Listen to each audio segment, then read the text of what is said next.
Heger reveló claramente sus cualidades desde 1921, año de la publicación de su primer trabajo importante, en el que estudió la concepción hegeliana del Estado, con el propósito de profundizar un problema que en aquella época podía parecer lejano y superado, pero que sentía cercano y amenazante, el problema del camino por el cual el espíritu alemán había podido pasar de las doctrinas de Kant y Humboldt a las de Bismarck y Schrieske, de las concepciones del idealismo romántico a las teorías de la fuerza y de la raza del pueblo a poetas y pensadores al pueblo de sangre y de hierro. En los años sucesivos, con una serie nutrida e ininterrumpida de trabajos sobre el concepto de soberanía, sobre la igualdad, sobre las ideas políticas contemporáneas, sobre el Estado de Derecho, sobre socialismo, fascismo, etc. Tuvo después ocasión de dar siempre mayores pruebas de sus eminentes dotes de estudioso en los diversos campos del derecho público, de la historia, de la sociología y de la política, y logró afirmarse de modo siempre más notable en el ambiente intelectual alemán, hasta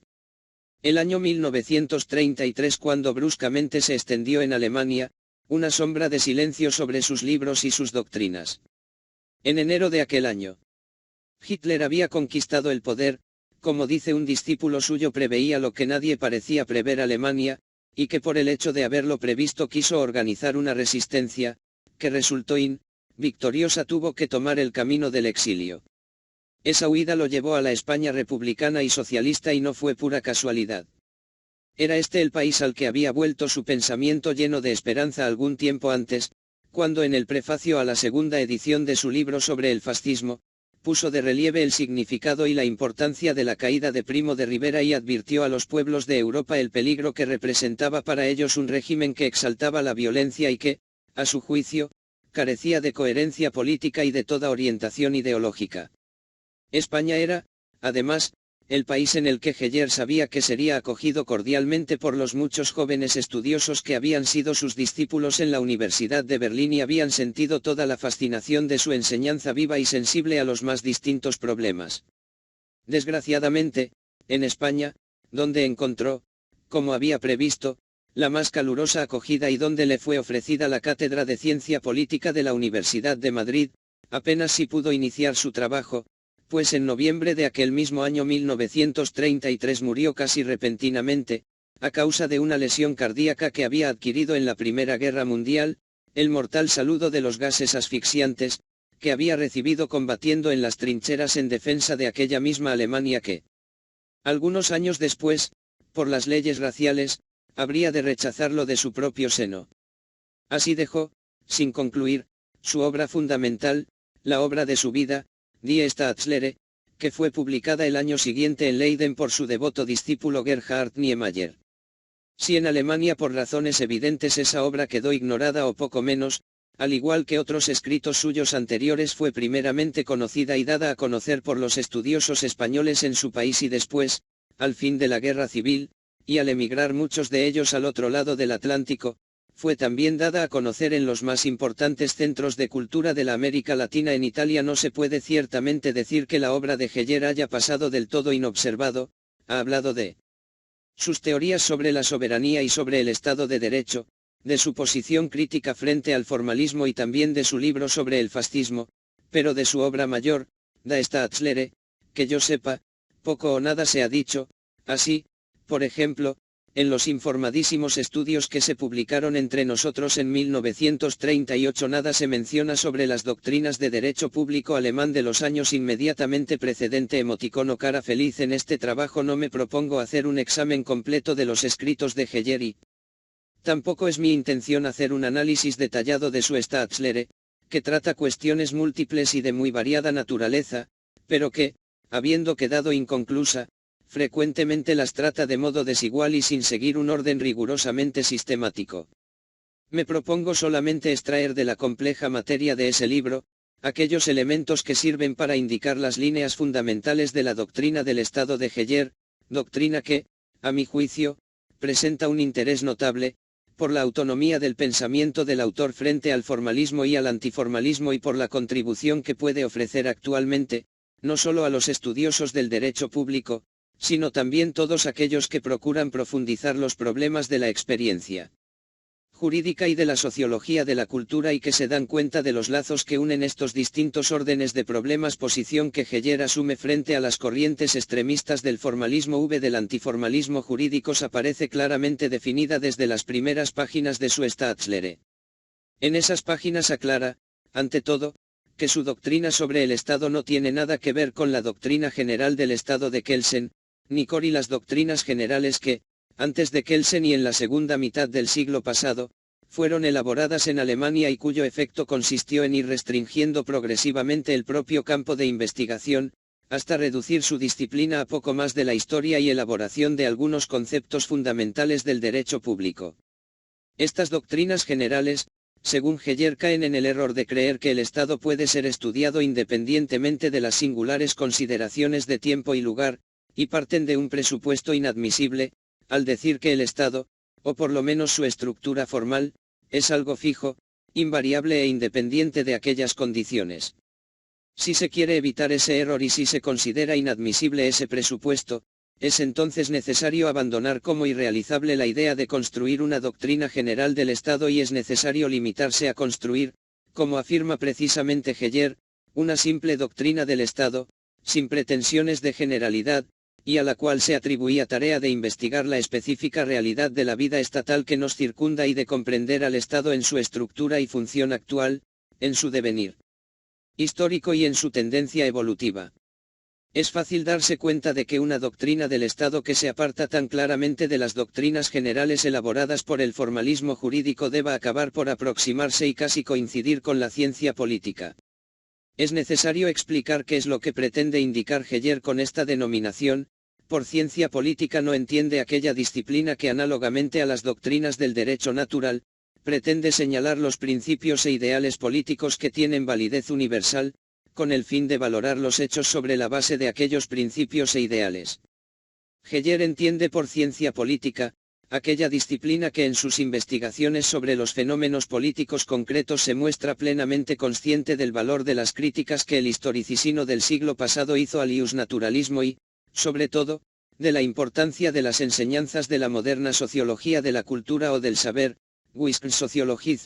plano cual, las concepciones políticas no tienen un valor absoluto, sino relativo, en cuanto no son sino el reflejo de determinadas situaciones y la expresión de intereses y fuerzas particulares, aunque la doctrina del estilo de Heger se oponga al formalismo y coincida, en términos generales, con la ciencia política fundada sobre el relativismo o viejo sobre el perspectivismo de la sociología de la cultura, tal doctrina, por su misma construcción teórica, no debe llegar nunca, según él, a aquella relativización radical del espíritu a la vida a la que llega el antiformalismo de las corrientes vitalistas y racionalistas que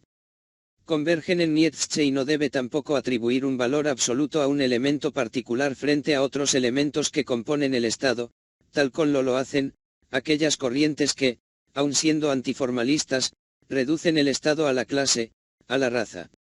a la actividad económica, a la voluntad de poder. Contra todas estas tendencias, propias de un antiformalismo extremo, Heger hará críticas no menos ásperas de aquellas que dirige el sentido opuesto a las concepciones formalistas de la doctrina general del Estado.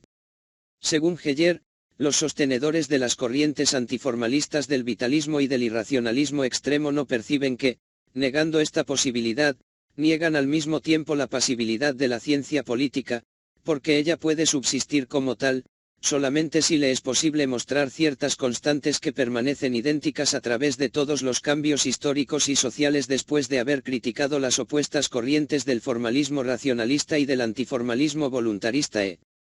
irracionalista y de adoptar frente a ellas una postura autónoma, pasa Heger a determinar el objeto, la naturaleza y el método de su propia doctrina del Estado.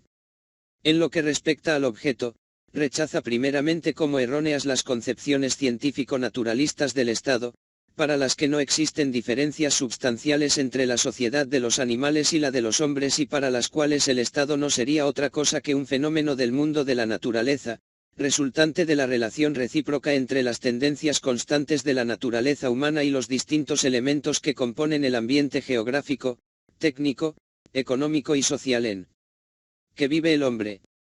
Al igual que estas concepciones desarrolladas por los naturalistas franceses de los siglos XVII y XVIII y sostenidas todavía en tiempos recientes por Kantsky, Heger, polemizando con Dilthey, con Spahn y con otros autores que, según él, han cometido el error de asumir una postura demasiado apartada de la realidad política concreta, rechaza también como erróneas las concepciones de las espiritualistas y de los idealistas que consideran al Estado como un objeto espiritual, como una idea o simplemente como una ideología. Frente a estas dos concepciones opuestas, y según él, igualmente equivocadas, Heger toma la solución intermedia, en la cual el Estado no formaría parte, ni del mundo de la naturaleza, ni de aquel del espíritu y de la idea, sino que pertenecería al mundo de la cultura, es decir, a aquel mundo en el que los fenómenos de la naturaleza son transformados por la actividad humana y son, por esta misma actividad, encauzados hacia determinados ideales, dirigidos a la realización de ciertos valores espirituales. Heger sostiene así, la concepción por la cual, el Estado sería esencialmente actividad humana social y más precisamente, unidad organizada de decisión y dirección, forma de vida humana social, vida en forma y forma que surge de la vida. Esta concepción que hace entrar al Estado, juntamente con todas las formas de la actividad humana, en el complejo mundo de la cultura, conduce lógicamente a Heger a entender la teoría del Estado como una ciencia de la cultura y a precisar a qué grupo de la ciencia de la cultura pertenece. Inspirándose en las enseñanzas de Max Weber, de Max Scheler, y en una forma especial de Hans Freyer, Heger hace notar a este propósito que en la ciencia de la cultura se pueden distinguir dos distintos grupos de disciplinas, por una parte, las ciencias del espíritu o del sentido, que se refieren a todo aquel complejo de bienes culturales que son producidos por la actividad de los hombres, pero que son considerados por estas ciencias como algo independiente y apartado de aquella actividad. Por otra parte, las ciencias de la realidad, que se refieren a este mismo complejo de bienes culturales, pero que no consideran ya tales bienes como independientes y separados, sino que los consideran como existentes en la vida y en la realidad psíquica del hombre. De un lado, las ciencias del espíritu o del sentido, que aíslan el contenido de sentido y buscan la conexión de éste en su legalidad específica, posiblemente sin hacer referencia a su actualización real. Del otro lado, las ciencias de la realidad, que se refieren a la acción, al acto, y que toman como sujeto la conexión de la realidad actual. Después de haber distinguido estos dos grupos de ciencias culturales, pasando a determinar cuál de ellos pertenece la teoría del Estado, Heger afirma que corresponde al segundo grupo, es decir, al grupo de las ciencias de la realidad y no al primero, o sea, al de las ciencias del espíritu o del sentido. La teoría del Estado dice a este respecto, debe ser en todos sus aspectos, una ciencia sociológica de la realidad que, considerando al Estado como una formación histórica real, se proponga comprenderlo y explicarlo con base en el principio de causalidad y por medio de la interpretación de la conexidad de las actividades históricas y sociales. Como ciencia sociológica de la realidad, según Heger, la doctrina del Estado, en sus propias indagaciones, no puede valerse del método de las ciencias naturales, que tienden al descubrimiento de las leyes y a la construcción de conceptos generales, y no puede valerse tampoco del método de las ciencias históricas, que fijan su atención en el aspecto particular de los distintos fenómenos y miran, sobre todo, a la construcción de conceptos individuales, sino que debe valerse de un método intermedio. Entre estos dos, o más exactamente, la doctrina del Estado de Heger, para estudiar su propio objeto entendido como estructura, conformación concreta que opera en el mundo histórico-social, debe valerse de un método que actúe con conceptos análogos a los conceptos del tipo ideal de Weber, o mejor, con los conceptos forma o conceptos estructura de Tillich, debe valerse, en consecuencia, de un método que opere con conceptos que puedan cambiar los rasgos característicos de una estructura singular, considerada en su concretización, y que sean, al mismo tiempo, capaces de superar y trascender la individualidad y particularidad de esa estructura. Es fácil darse cuenta de que una doctrina del Estado, entendida como la comprende Heger, esto es, como ciencia sociológica de la realidad, no se ocupa solamente de los problemas fundamentales de los que se ocupan generalmente las obras que llevan un título semejante, pues examina también otros y numerosos problemas marginales de carácter sociológico y político y elabora en torno a ellos amplias consideraciones que siempre son originales y penetrantes. En este estudio, en el que no me propongo hacer un análisis detallado de la Staatslehre, no puedo evidentemente detenerme a examinar estas consideraciones, cada una de las cuales merecería un estudio especial. Pienso, por ejemplo, en las consideraciones que hace Heyer respecto del problema de la opinión pública como condición de la unidad del Estado y aquella que hace acerca de la teoría de la raza, aclarando su inconsistencia científica con numerosos ejemplos de los errores banales y de las vulgares equivocaciones en que incurren sus más autorizados sostenedores. Me limitaré, por ello, como ya he dicho, a examinar solamente el punto de vista de Heyer en relación con dos problemas fundamentales, relativos a las relaciones entre el Estado y el derecho y entre el Estado y la sociedad. Para establecer las relaciones entre Estado y derecho, evidentemente es necesario determinar en qué consisten los dos términos de esta relación. Ya hemos visto que para Heyer el Estado no pertenece al mundo de la naturaleza ni al del espíritu o de las ideas, sino que pertenece al mundo intermedio de la cultura, de la vida y de la actividad humana. Ahora bien, es interesante resaltar que el otro término de la relación, el derecho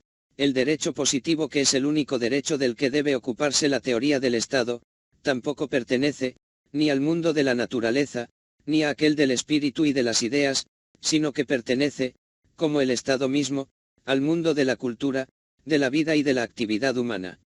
Según Heyer, el sociologismo, que incluye al derecho en el mundo de la naturaleza y que lo considera como un sistema de reglas de vida que tienen validez efectiva, incurre en el grave error de fijarse propia atención únicamente sobre la normalidad, sobre la observancia regular, y de prescindir del hecho de que el derecho es un mandato y un mandato no tiene sentido cuando se refiere a una realidad social que carece de la posibilidad de obrar en el modo que le mandaron, o cuando se refiere a una realidad que no puede comportarse de modo diverso al que le mandaron. Un error opuesto, pero no menos grave que cometen, según Heyer, aquellas otras posturas opuestas al sociologismo que hacen adherir el derecho al inundo del espíritu y de las ideas o al puro deber ser, según la enseñanza de Kelsen y su escuela, quien se ocupa unilateral y exclusivamente de la normatividad y olvida que cada deber ser se relaciona constantemente con una voluntad humana y que las normas sociales no son afiliaciones teóricas, sino exigencias dirigidas a la voluntad del hombre. Para evitar estos dos errores opuestos, según ya indicamos, no hay para Heyer otra solución fuera de aquella que circunscribe el derecho en un mundo intermedio, en el cual el ser y el deber ser, se encuentran unidos en una relación correlativa coordinada. Es decir, en el mundo de la cultura, de la vida y de la actividad humana, en donde el derecho aparece como un ordenamiento normativo social, como un ordenamiento que se refiere a los hombres, entendidos como seres capaces de querer y defender determinados intereses.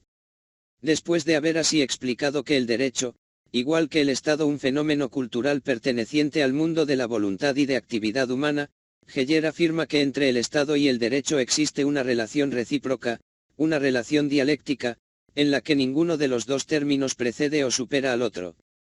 Quien concluya que entre los dos términos no existe una relación de ese género afirme la preeminencia o superioridad de un término sobre otro, acaba según Heyer, por disolver un término en el otro y por escindir la realidad en dos partes, la parte del inundo del espíritu puro, de las formaciones ideales de sentido, de los ideales normativos del deber ser y la parte del enjambre desordenado de las fuerzas naturales, carentes de sentido, que constituyen una realidad esencialmente causal que existe sin ser liada para nosotros, esto es, sin tener ningún sentido. Pocas consideraciones, dice Heyer, bastan para explicar este hecho. Quien afirma la superioridad del derecho sobre el Estado, considera al derecho como un deber ser puramente ideal, libre de todo poder real y acaba disolviendo él al Estado o hasta eliminándolo. Esta es la típica solución a la que llegan muchos naturalistas, como el holandés Krabbe, quien pretende sustituir la soberanía del Estado con la soberanía del derecho y sostiene que ya no vivimos bajo la autoridad de las personas, a veces naturales, a veces artificiales, jurídicas, sino bajo la autoridad de normas, de fuerzas espirituales. Fuerzas que mandan en el sentido estricto de la palabra. Quien, al contrario, afirma la prioridad o superioridad del Estado sobre el derecho, según Heyer, considera necesariamente al Estado como una fuerza material, como un poder no sujeto a normas y acaba absorbiendo en él al derecho y aún eliminándolo. Y esta conclusión es no solamente aquella a la que llegan Smith y los otros sostenedores del voluntarismo irracionalista, sino que es también a la que llega la concepción opuesta de Kelsen. Según Kelsen, el derecho en que debería disolverse el Estado encuentra el fundamento de su unidad y de su misma existencia en la norma fundamental, la que, según Heyer, no es sino un nombre inadecuado que viene atribuido a la voluntad del Estado, no subordinada a norma alguna, es decir, a la voluntad arbitraria de un Estado entendido simplemente como pueblo. Cuando se afirma que la relación entre el Estado y el derecho no puede ser una relación de prioridad y de superioridad de un término frente a otro, sino que debe ser una relación que se califica como dialéctica, evidentemente es necesario explicar qué se entiende con esta calificación, y Heyer explica precisamente que esta relación es dialéctica, en cuanto el derecho tiene el carácter deformador del poder del Estado y el poder del Estado tiene el carácter deformador del derecho. Según Heyer, el derecho tiene el carácter deformador del poder del Estado, en cuanto atribuye a ese poder su legitimidad. Para que el poder del Estado y, en general, un poder sea tal, no es necesario, ni la protección de los intereses, ni el ejercicio de la fuerza militar, ni la capacidad política de quien lo detente, pues es solamente necesario el hecho de que, coribase en el derecho, tanto aquellos que están investidos de poder, cuanto los que están sometidos a él, estén convencidos de la legitimidad del mismo y, consecuentemente, del deber de conformarse a las órdenes que de aquel emanan de modo permanente y no solamente ocasional. No se debe olvidar, dice Heyer, que el poder del Estado existe como un plebiscito de todos los días, que vive de su justificación y que no es otra cosa, que poder jurídicamente organizado. Tampoco se debe olvidar que ese poder, para existir como tal, debe ser un poder jurídico, no solamente en cuanto actúa como poder en sentido técnico jurídico, sino también en cuanto vale como autoridad legítima que obliga a la voluntad. Así como el derecho tiene el carácter deformador del poder del Estado, en cuanto atribuye a éste su legitimidad, el poder del Estado tiene, a su vez, el carácter deformador del derecho, en cuanto tiene la función de garantizar a éste la certeza de su ejecución y de su significado y en cuanto es esencialmente la organización necesaria para asegurar el derecho en una determinada etapa de su evolución. Esta certeza que el Estado asegura al derecho no es, sin embargo, entendida, aclara Heyer, en el sentido técnico de la palabra, conforme al cual, la actividad del Estado quedaría restringida a la legislación y a la organización judicial y la seguridad jurídica constituiría, simplemente, una actividad de policía. No se puede excluir, explica, que cuando las circunstancias lo requieren, el Estado, además de la actividad jurídica, debe desenvolver también una actividad de carácter económico, educativa, etc., y no se debe olvidar, además, que el concepto de la certeza del derecho se concibe en un sentido más amplio que el corriente.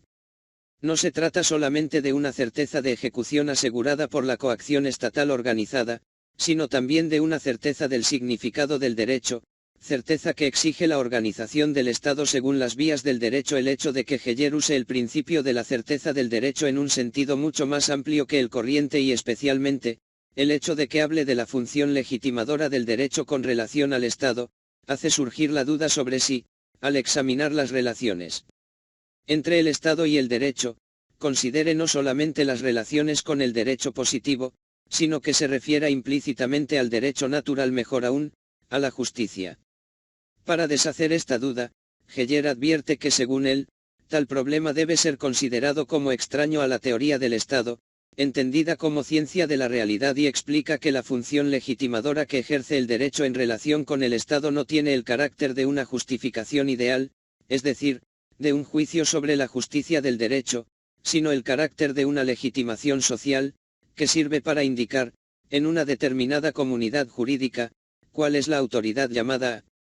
establecer, aplicar y ejecutar los preceptos jurídicos positivos y también, cuál es la autoridad que inspira a quien le está sometido, la confianza de ser una autoridad capaz y dispuesta a asegurar la observancia del derecho.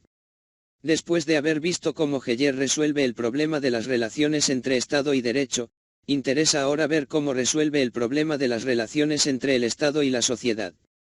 Según Heger, así como el Estado tiene la misma naturaleza que el derecho, así también el Estado y el derecho tienen, a su vez, la misma naturaleza de la sociedad.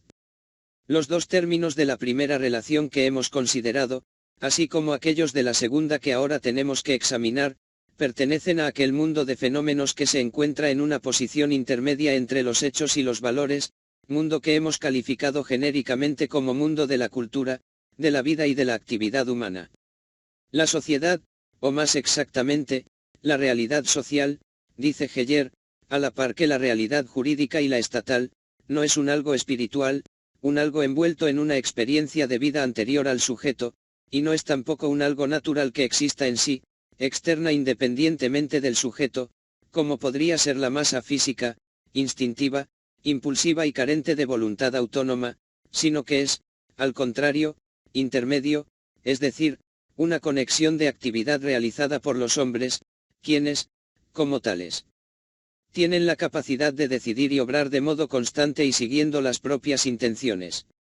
Concibiendo tanto al Estado como a la sociedad esencialmente como actividad realizada por los hombres, el problema de las relaciones entre el Estado y la sociedad se reduce evidentemente para Heger al de las relaciones entre actividad humana estatal y actividad humana social, o mejor, al problema del lugar que ocupa y de la función que ejercita la actividad humana social.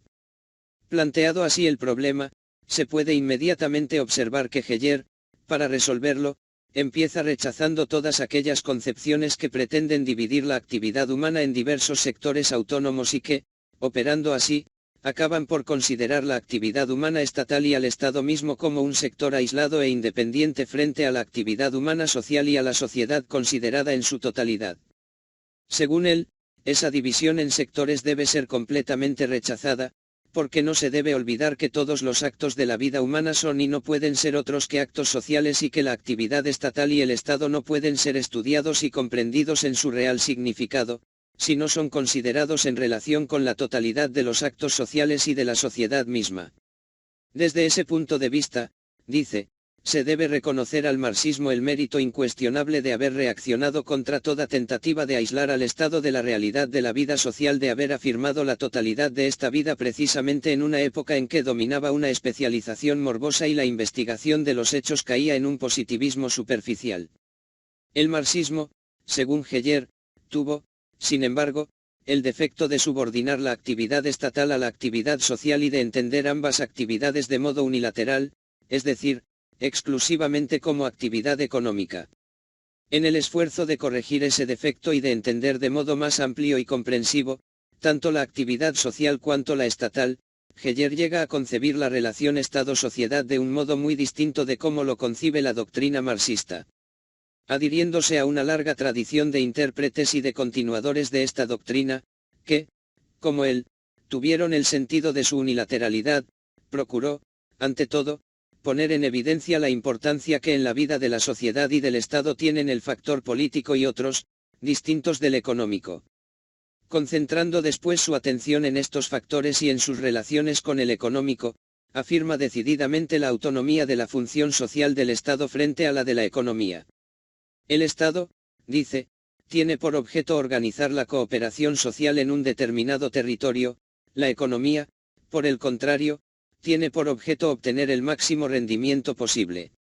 Estos dos objetivos pueden coincidir o no coincidir y cuando no coinciden, el Estado, para llegar a su objetivo, puede intervenir en la economía y dirigirla con criterios que sean ajenos y hasta contrarios al objeto o finalidad de la economía. No hay que olvidar, dice Heger, que en el Estado se organiza y actúa, no solamente una sociedad económica, sino también una sociedad territorial con todas sus comunidades y contrastes de carácter natural y cultural y, sobre todo, no hay que olvidar, que la función del Estado en la sociedad consiste esencialmente en adaptar los fines económicos a la situación política total, es decir, consiste en una función que puede ser ejercitada solamente colocando al Estado en una posición que no sea subordinada, sino, por el contrario, supraordenada a la economía. Determinada en estos términos generales cuál es la relación Estado-sociedad y cuál la función que el Estado ejercita en la sociedad, Heger estima, conforme a su propia teoría, que los factores económicos disponen hoy de un poder político grandísimo, poder político que puede ejercitarse de modo indirecto sirviéndose de los elementos de los partidos, de los periódicos, del cinematógrafo, de la radio y de otros medios aptos para influir sobre las masas y que puede también ejercitarse de modo directo con la presión económica sobre los órganos del Estado y sobre la burocracia y aún, en ciertos casos, con el financiamiento de grupos armados de carácter político-militar. Es superfluo decir que después de haber descrito en estos términos la sociedad burguesa en que vivimos y después de haberla puesto bajo esta luz que para él es la verdadera luz, Heyer no ha podido dejar de poner en evidencia los graves peligros hacia los que se dirige. Esos peligros, dice, no son ciertamente nuevos, ya han sido indicados con toda claridad al inicio del siglo pasado por Hegel, quien, analizando la estructura de la sociedad civil, había revelado cómo en ésta se llegaba con demasiada facilidad a la concentración excesiva de riqueza en pocas manos, más allá del nivel necesario para la existencia. Estos peligros los han sentido en tiempos más recientes las clases obreras, las que, valiéndose de las instituciones democráticas, se han organizado en fuertes grupos políticos y han procurado combatir las causas que los determinan, luchando para asegurar, sobre la economía, el dominio de la voluntad popular organizada en el Estado popular libre, según dice textualmente el programa de Görlitz de la socialdemocracia alemana. Estos peligros deben ser tenidos presentes por cualquiera que se proponga desarrollar una doctrina del Estado en el sentido indicado por Heyer. Cuando se considera la gravedad del desequilibrio económico y la dificultad de las condiciones de vida en que llegan a encontrarse fatalmente las masas populares en una sociedad de clases dominada por el capitalismo, se debe tomar en cuenta necesariamente el hecho de que el deber del Estado en una sociedad como esta debe consistir esencialmente en afirmar la propia independencia política frente a las amenazas y el superpoder económico de los particulares. Frente a la actitud de los dirigentes de la economía que declaran intolerable la influencia de los poderes políticos del Estado democrático y aspiran a conquistar el poder del Estado mismo directamente, uniéndolo al poder económico que ya se encuentra en sus manos, el Estado democrático no tiene sino una salvación, la de emanciparse políticamente de las influencias económicas particulares mediante una sólida base de poder económico propio. Si no se sigue ese camino, dice Heyer, quien estaba bajo la impresión de los hechos recientemente vividos en Alemania, es fatal que la lucha de los dirigentes de la economía obtenga por lo menos y como primer éxito, el eliminar, para ventaja propia, la legislación democrática. Al inicio de este artículo he dicho que la Staatslehre de Heyer presenta, a mi manera de ver, un particular interés por la posición autónoma asumida por el autor en relación con las corrientes de pensamiento dominantes en Alemania en ese tiempo. Ahora, después de haber expuesto las líneas fundamentales de ella, me parece que esta autonomía resulta clara, tanto desde el punto de vista metodológico jurídico, como desde el ideológico político.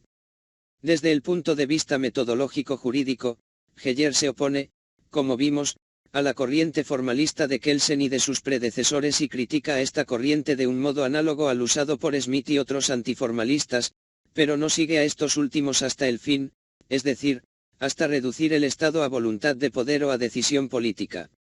Se opone a tal reducción al afirmar la exigencia de poner un freno al vitalismo irracionalista y al sostener la necesidad de referirse a estructuras conceptuales cuya existencia no se puede negar, aun cuando no tengan un valor absoluto, sino solamente un valor relativo. Desde el punto de vista ideológico político, la autonomía del pensamiento de Heyer resulta también clara por el hecho de que análogamente a Kelsen y a otros publicistas de ideas liberales y democráticas, se opone a las tendencias autoritarias de Smith y de otros antiformalistas, que preparan el triunfo de los dirigentes de la economía y eliminan para beneficio propio, la legislación democrática. Sin embargo, no sigue hasta el fondo las ideologías liberales y democráticas de los formalistas, en cuanto las juzga demasiado ligadas al capitalismo y demasiado conservadoras. Así, como vimos, alejándose tanto de los formalistas como de los antiformalistas, tanto de los liberales y demócratas cuanto de los autoritarios, Heyer asume una posición independiente frente a ellos, condenando, por una parte, a la sociedad de su tiempo como una sociedad de clases, cuya unidad se mantiene mediante la autonomía de una clase y precisamente de la clase capitalista y declarando, por otra parte, que en una sociedad como esta, la obligación del Estado debe consistir esencialmente en hacer valer la propia independencia política frente a las ansias y al superpoder económico de los particulares. Colocándose en esa posición independiente, se puede también decir que Heger, en la doctrina del Estado, asume una posición análoga a la que en el sentido de la filosofía del derecho ha asumido Radbruch, un autor que, a mi juicio, está muy cerca de él, aun cuando se refiere muy rara vez en su obra. En la Philosophie, citada por Heger una sola vez de soslayo. Radbruch, nuestro autor, en el plano metodológico y jurídico se opone tanto al formalismo cuanto al voluntarismo irracionalista y en el plano ideológico político se opone tanto al liberalismo conservador, al que define como individualismo, cuanto al autoritarismo nazifascista, al que, a su vez, denomina sufim individualismo, para concluir afirmando exigencias muy parecidas a las que postula Heger, es decir, las exigencias de un socialismo con base cultural y tendiente a la realización de los valores colectivos producidos por las obras y el trabajo común de los hombres. La posición autónoma que Heger ocupa en relación con las corrientes que dominaban el pensamiento alemán de su tiempo, si bien constituye un motivo de interés de su Staatslehre, no es, sin embargo, el único motivo por el que nos ha parecido oportuno analizar aquí sus rasgos fundamentales. Otro y ciertamente más importante motivo de este análisis está en el hecho de que la obra de Heger, con una antigüedad de más de 20 años, puede dar todavía útiles contribuciones al desarrollo y al progreso, tanto de la ciencia jurídica, cuanto de las ciencias sociales y puede presentar hoy, por la situación de estas ciencias en Italia, un carácter de actualidad mucho mayor a aquel que pudo tener en los años en que fue publicada. Para juzgar la importancia de la contribución que la doctrina de Heger puede dar en el campo específico de las ciencias jurídicas y para determinar su carácter y naturaleza, creo que es suficiente pensar, por una parte, en el hecho de que hoy, por lo menos en Italia, una de las corrientes doctrinales más intensas es, sin duda, la que considera la experiencia jurídica observar, por otra parte, que la Staatslehre de Heger, que no habla en especial de este movimiento, del cual, además, bien poco se hablaba en la época en que Heger escribió, coincide en muchos puntos con el movimiento mismo y puede contribuir eficazmente a darle una orientación filosófica y metodológica. La coincidencia de la doctrina de Heger con el movimiento en pro de la experiencia jurídica, según mi criterio, resulta, ante todo, por el hecho de que, análogamente a aquella doctrina, este movimiento se ha opuesto de la manera más decidida al formalismo jurídico, sobre todo al kelsenianismo, afirmando la necesidad de considerar las instancias concretas de la vida social, evitando así el peligro de caer en el voluntarismo irracionalista, y ha procurado mantener en el estudio de la experiencia jurídica un cierto equilibrio entre los elementos racionales e irracionales, entre formas y contenidos, entre hechos y valores. La coincidencia indicada resulta, además, del hecho de que, manteniéndose en esta posición intermedia entre los extremos, los sostenedores del movimiento de la experiencia jurídica, por lo menos los más coherentes, rehuyen la solución definitiva de los problemas últimos y tienden a asumir posturas análogas a aquel perspectivismo que es característico de la sociología y, en general, de la filosofía de la cultura, al que Heger hace explícita referencia. Así, por ejemplo, se puede ver cómo Cesarini Sforza, que entre nosotros es uno de los primeros y más autorizados sostenedores del movimiento, al comienzo de su filosofía del derecho, y después de afirmar la necesidad de relacionar el derecho con la vida, hace residir el carácter específico de la experiencia jurídica en lo que se puede llamar, genéricamente, perspectivismo, en cuanto, según él, se debe negar la posibilidad de dar una explicación racional y definitiva de la vida y debe afirmarse que la historia, obra de la voluntad humana, deja constantemente a un lado las metas alcanzadas con la esperanza, esto es, con la ilusión, de que sean definitivas, pues la definitividad significaría detención del movimiento, desaparición de las tensiones. En suma, fin de la vida. Punto. Ahora bien, con estos y en verdad numerosos puntos en que la doctrina de Heger coincide con el movimiento de la experiencia jurídica, no es ciertamente difícil determinar en qué puede consistir la contribución que esta doctrina está en aptitud de proporcionar a este movimiento. Una de las deficiencias del movimiento de la experiencia jurídica y tal vez la más grave, al extremo que hace dudar de la posibilidad de considerarla legítimamente un movimiento, consiste, esencialmente, en el hecho de que sus sostenedores, si bien muestran cierta uniformidad de pensamiento por lo que concierne a la oposición al formalismo, a la relación del derecho con la vida y a la solución definitiva de los problemas últimos, carecen, sin embargo, de una base filosófica común que les sirva para justificar, de modo uniforme, estas posturas. Hace muchos años, en mi ensayo Derecho y Cultura tuve ocasión de hacer notar esa deficiencia, e intenté explicar cómo el movimiento de la experiencia jurídica habría podido perseguir de modo más eficaz sus propios fines si hubiera entendido esta experiencia como una experiencia cultural y si hubiese encontrado su propio fundamento filosófico en la llamada filosofía de la cultura. Ahora, regresando sobre este argumento, y a propósito de Heger, me parece oportuno observar que una obra como la suya, fundada en la filosofía de la cultura y que sobre el fundamento de esta filosofía desarrolla los motivos principales del movimiento de la experiencia jurídica, no puede dejar de constituir un ejemplo y una prueba de la contribución que esta filosofía puede dar a quien, para apoyar al movimiento mismo, procura tener una más segura conciencia de los principios sobre los cuales puede apoyar sus propias doctrinas y dar, a la doctrina misma, vista en toda su complejidad, una mayor coherencia y una mayor armonía. Hemos observado que en el campo específico de los estudios jurídicos la obra de Heger puede parecer hoy, más aún que en los años en que fue publicada, una obra viva y actual, en cuanto puede aportar una contribución efectiva al desarrollo del movimiento de la experiencia jurídica, movimiento que era casi inexistente en aquellos lejanos años y que hoy, en Italia, se ha puesto, diría, casi de moda. Pasando ahora a considerar el campo de los estudios sociológicos, creo que se puede repetir, a propósito de la obra de Heger, substancialmente lo mismo, es decir, que puede ser hoy para nosotros una obra viva y fecunda, más viva y fecunda de cuanto pudo serlo en la época en la que fue publicada.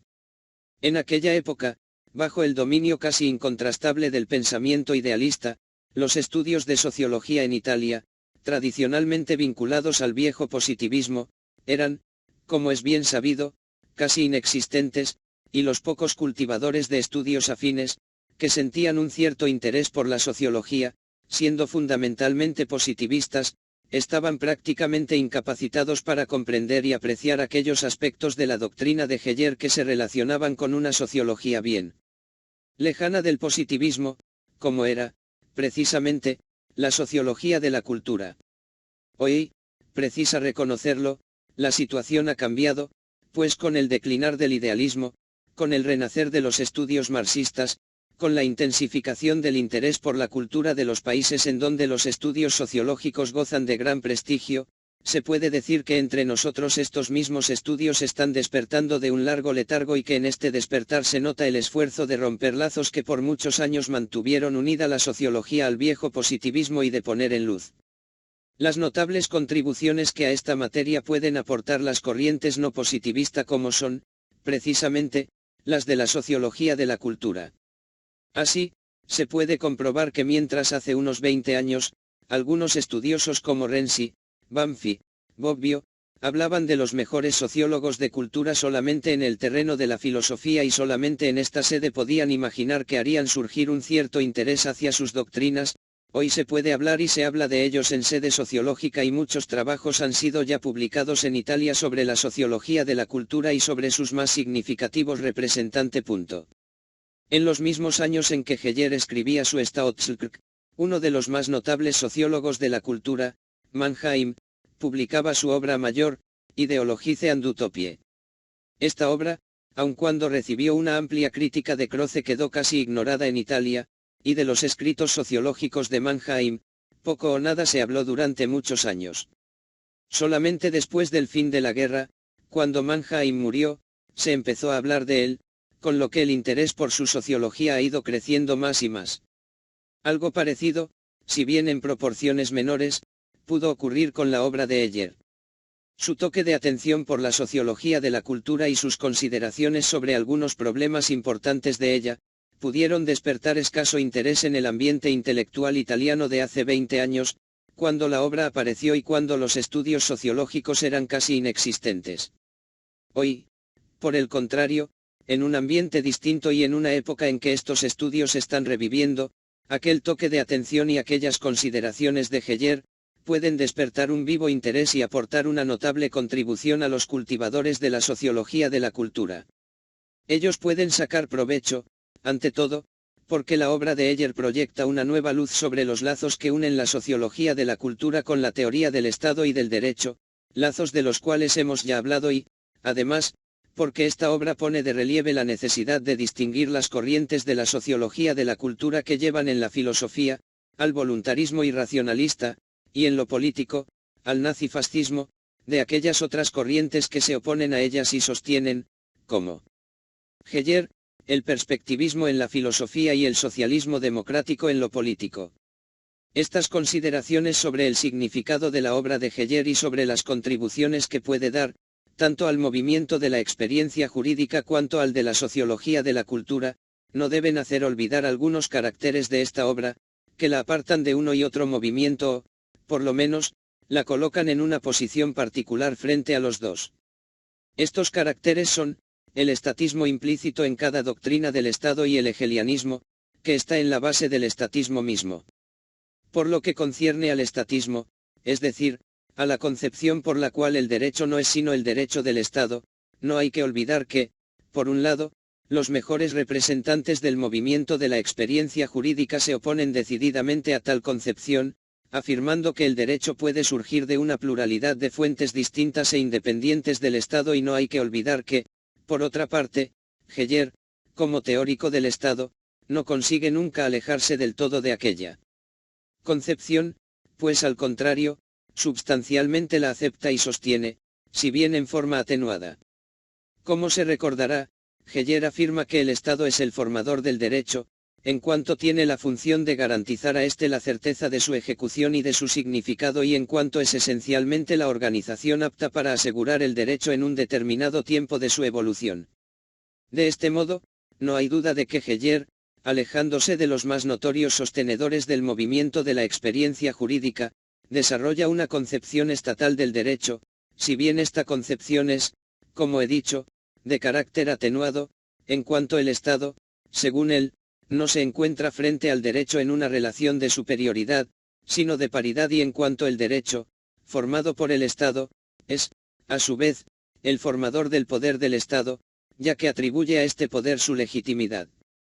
Así como Heger se separa de las principales corrientes del movimiento de la experiencia jurídica por su estatismo, así, por su mismo estatismo, se separa también de las principales corrientes de la sociología de la cultura, de las cuales, sin embargo, por varias razones, se encuentra bastante cercano.